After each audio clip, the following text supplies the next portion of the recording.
Assalamualaikum teman-teman, kami dari kelompok 1 akan mempresentasikan terkait variabel psychological well-being. Sebelum masuk ke materi, saya akan memperkenalkan rekan-rekan saya dari kelompok 1. Yang pertama ada Anissa Widianingsi dengan NIM akhir 148, Diar Altiras dengan NIM akhir 156, Naibaho Cica Claudia dengan NIM akhir 167, Syafitri Amanda dengan NIM akhir 173, Dita Kusuma dengan NIM akhir 174, dan yang terakhir Fauzan Badruzaman dengan NIM akhir 176. Selanjutnya, akan ada pemaparan terkait isi poster oleh rekan-rekan saya. Definisi psychological well-being menurut Riff pada tahun 1989 merupakan sebuah kondisi di mana individu memiliki sikap positif terhadap dirinya dan juga terhadap orang lain, mampu memutuskan, serta mengontrol lingkungan agar kompatibel. Lalu di sini ada 6 dimensi psychological well-being yang dirumuskan oleh Riff. Yang pertama ada penerimaan diri. Penerimaan diri ini berkaitan dengan penerimaan diri individu pada masa kini dan masa lalu. Individu yang memiliki penerimaan diri berarti individu tersebut memiliki sifat positif terhadap diri sendiri, mengenali dan menerima segala aspek diri yang baik dan buruk, serta menerima positif tentang masa lalunya. Kedua, ada hubungan positif dengan orang lain. Individu yang memiliki hubungan positif dengan orang lain sebagai individu yang memiliki hubungan yang hangat, memuaskan, dan saling percaya satu sama lain, memperlihatkan kesejahteraan orang sekitarnya, dan mampu berempati, mengasihi, serta terlibat dalam hubungan timbal balik. Yang ketiga, ada otonomi. Individu yang otonomi berarti individu yang memiliki determinasi diri dan bebas, mampu mengatasi tekanan sosial dengan tetap berpikir dan bertindak sesuai dengan keyakinan, mengatur perilaku dari dalam, serta mengevaluasi diri berdasarkan standar pribadi. Yang keempat, ada penguasaan lingkungan.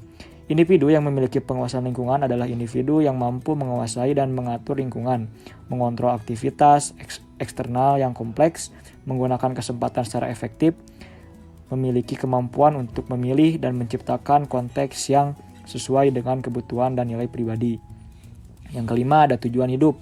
Individu tersebut memiliki tujuan hidup dalam hidup dan perasaan terarah, merasakan makna dan tujuan dari kehidupan yang sedang dan telah dilaluinya, serta mempunyai tujuan hidup. Yang terakhir ada pertumbuhan pribadi.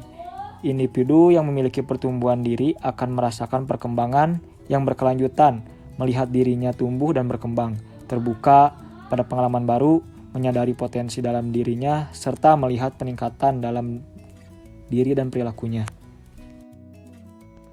Selanjutnya, ada riset yang dilakukan oleh Ferry Fadlur Rahman dan Kuan Han Lin tahun 2020 dalam jurnal yang berjudul Psychological Well-being Dewasa Awal yang mengalami riwayat perceraian orang tua di masa remaja. Hasil riset ini membuktikan bahwa individu dewasa awal yang mengalami perceraian orang tua mampu mencapai kondisi psychological well-being yang positif dengan mereka menyadari arti dan makna dari perceraian orang tua, menyesuaikan diri dan menerima kondisi perceraian orang tuanya, berusaha menghindari rasa sakit dengan mencari kebahagiaan, menyadari harus berfungsi secara penuh, dan mencapai kesejahteraan secara utuh.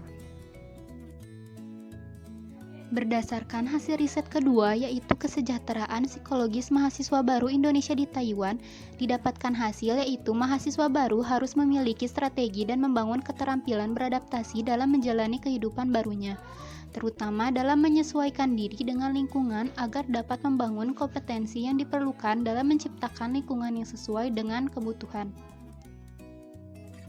Selanjutnya, tips and trick untuk mengembangkan psychological well-being di kehidupan sehari-hari untuk mendapatkan hidup yang lebih baik. Yang pertama, kita harus menerima dan menyadari hal-hal yang terjadi pada diri.